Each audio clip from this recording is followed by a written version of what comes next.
Yo, what's up mga tropa pips? Breaking news po ngayong oras na ito. 4 minutes ago ang post nito pong si Sian Gasa. Ayan, post ni Sian Gasa, breaking news.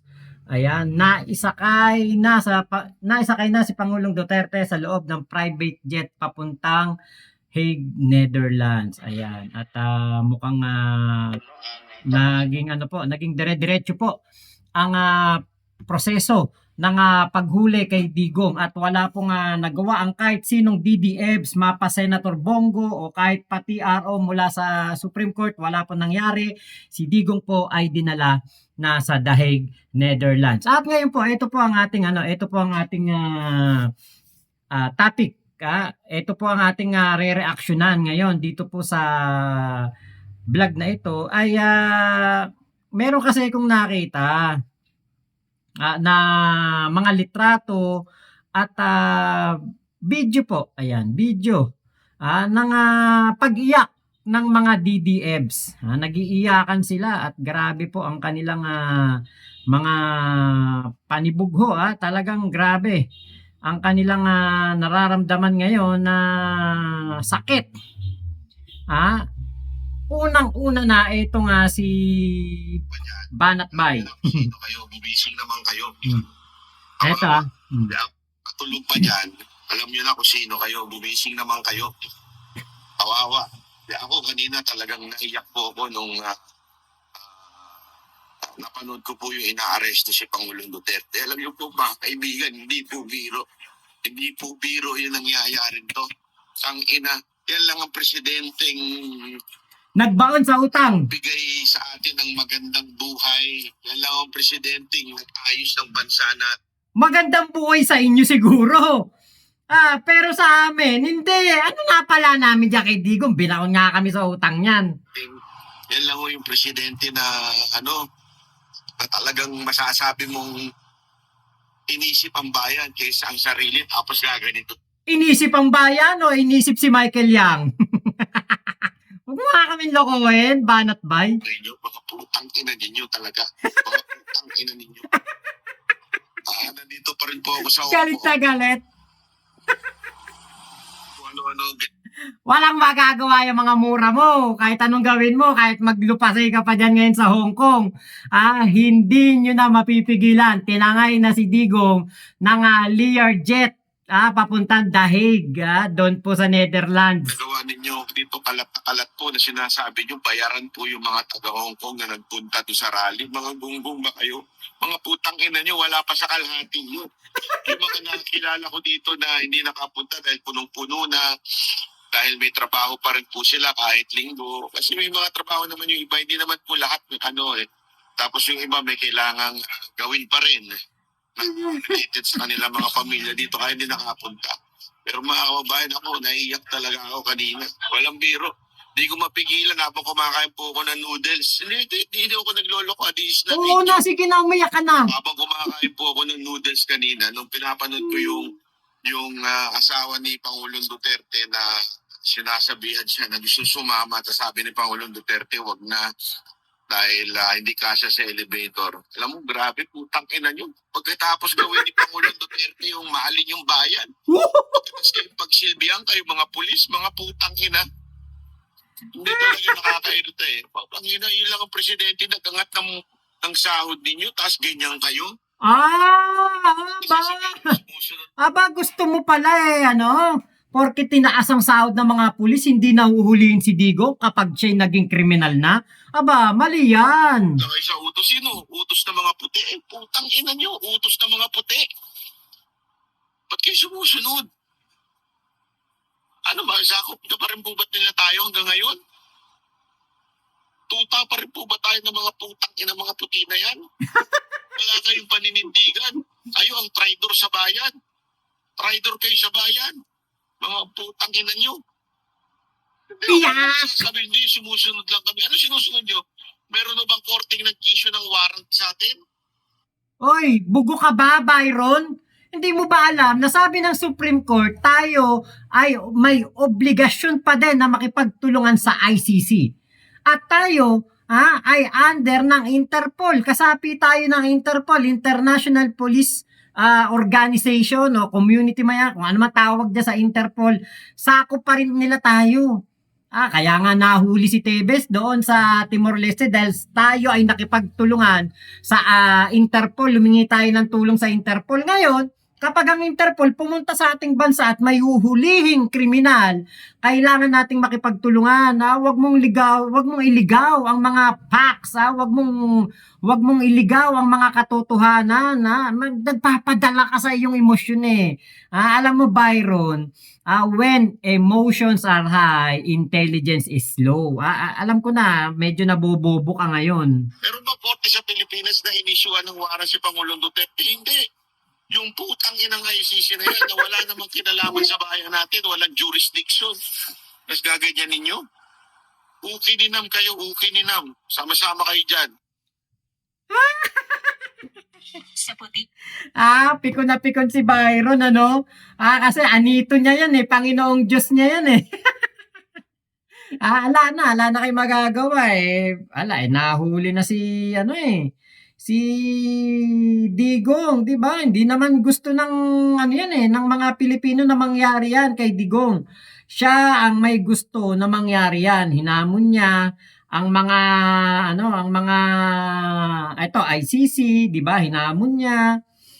Eto, kita nyo, iyak din. Pati itong yung nakatabi ko sa aeroplano, si Lorraine Badoy. Iyak-iyak kayo ngayon. Dinaramdaman nyo na kung anong pakiramdam nung mga nagurgur nung panahon ng EJK ni Digong. Pati itong si Philip Salvador. Iyak ka ngayon, Philip Salvador. Anong sabi mo? Walang bastos, walang masamang tao at hindi nagnanakaw ang mga Duterte. Tratado ka ba? Sira ba ulo mo? Hindi mo ba alam kung ano nangyayari talaga dyan? Hindi mo alam nangyayari sa bayan? Tukmul ka pala eh. Ito, si Salsal Panelo, ayan o. Iyakan ng mga DDFs. Iyakan kayo ngayon. Buti nga sa inyo. Di ba? Lalo na sa'yo, Banat Bay, buti nga sa'yo. Diba? Kita mo. Hindi umubra ang inyong mga panawagan, mga inciting to sedition ninyo, hindi umubra. Lahat ng inyong mga pinaggagawa, nakatarantaduan sa gobyerno, bumabalik lamang sa inyo. Hindi nakasalanan ng ating mga kapulisan kung mayroong Interpol na kumbaga humingi ng tulong sa kanila para mahuli si Digong. Ito pa isa. Ito pa isang umangal-ngal. Ngal-ngal is real. Ito. Dahil yan lang po talaga ang solusyon na yon. Mahanda naman po ang mga legal na remedyo dyan. Ito. Tanging Korte Suprema pa lang ang makakadesisyon kung meron na bang bisa ang isang mandamiento de arresto na in-issue ng isang hukuman. Pero ngayon po, mga kapwa-vloggers, manawagan na po tayo. Huwag na po tayo umiyak dito sa mga pangyayaring ito na naaresto ang Presidente Rodrigo Roa Duterte. Manawagan na po tayo sa EDSA. Balik EDSA na po tayo. Pwede ba ho? Mga kaibigan, lahat ng mga hindi lang nagmamahal kay Presidente Duterte, lahat na nagbibigay importansya sa soberenya at jurisdiksyon at pagiging malaya ng Pilipinas, kinakailangan po manindigan na tayo. Magtungo na po tayo ngayon sa EDSA. Okay, mga vloggers, magkaisa na po tayo ng boses ngayon. Patunguhin na po natin ang ating mga followers sa EDSA dahil yan lang po talaga ang solusyon ngayon. Mahanda naman po ang mga legal na remedyo dyan. Pero bukod sa legal na remedyo, bilang isang demokratikong bansa, may karapatan po tayong iparating ang ating saloobin dito sa pangyayari na inaresto na nila ang dating Presidente Rodrigo Roa Duterte. So, iyak ka, Roque. Roque, umiyak ka na. Roque, atungal ka ng atungal. Para kang baboy ramong atungal ng atungal. Gusto mo mag-people power? Mauna ka. Umuwi ka rito at mauna ka dun sa EDSA. Nananawagan ka pa ng people power, inciting to sedition na naman yan, dagdag kaso na naman yan. Di ba? Hindi na kayo nadala. Yan ang problema sa inyo. Puro labag sa batas kasi ang inyong mga ginagawa, katulad ni Digong. Kita nyo, nakitaan ng Ang akala nyo kasi, mga untouchables kayo, ang akala nyo kasi, hindi kayo mahuhuli, hindi mahuhuli ang inyong anito. O ngayon, nahuli na anito nyo, sinakay na daw sa eroplano, na papunta ng Netherlands. Wala kayong magagawa dyan eh. Hindi nyo mapipigilan yan dahil yan ay batas. Batas ng International Criminal Court yan. At yan po, kahit na tayo ay meron na gumaganang judicial process dito sa ating bansa, walang problema. Legal yan. Dahil tayo po ay under pa ng ICC nang magsampa ng reklamo sila Trillanes doon po sa ICC. Kaya wala na po kayong magagawa. Mag-aatungal man kayo. Byron, kahit maglupasay ka dyan. Kayo mga vlogger, people power kayo. Tignan ko lang, galing nyo. Meron pa kayo nalalaman, people power. Wala nga sumasama sa inyo. Naku po, pasensyahan na lang tayo, di ba? The end is near. At ito na nga yung end ni Duterte. Tapos na ang kanyang maliligayang araw. Ang importante, nakapamasyal pa siya doon sa Hong Kong, di ba? Kasama niya pamilya niya, nakausap pa niya mga OFW, nautupan niya yung mga utong supporter doon, naipangampanya pa niya yung mga PDP laban na senatorial balls, di ba? Okay na yun, di ba? At least, di ba, nakapagpasarap pa sa buhay si Digong bago binyahe papuntang The Hague, Netherlands. So, di ba? Sabi ninyo, bilog ang mundo. Totoo. Noon, kayo ang nasa kapangyarihan. Noon, kayo ang nasa itaas. Noon, kayo ang namamayagpag. Hindi napupuna ang inyong mga mali. Ngayon, sinisingil na kayo ng tadhana. Bilog talaga ang mundo. Diba? Dati si Digong ang pinakamakapangyarihan, ngayon siya ay nasa himpapawid na papunta sa The Netherlands at ikukulong na doon. Huwag kayong mag-alala, maganda naman yung kulungan doon, meron ako nakita post. Ewan ko lang kung makita ko ngayon, Maganda po yung kulungan. Nakita ko may nagano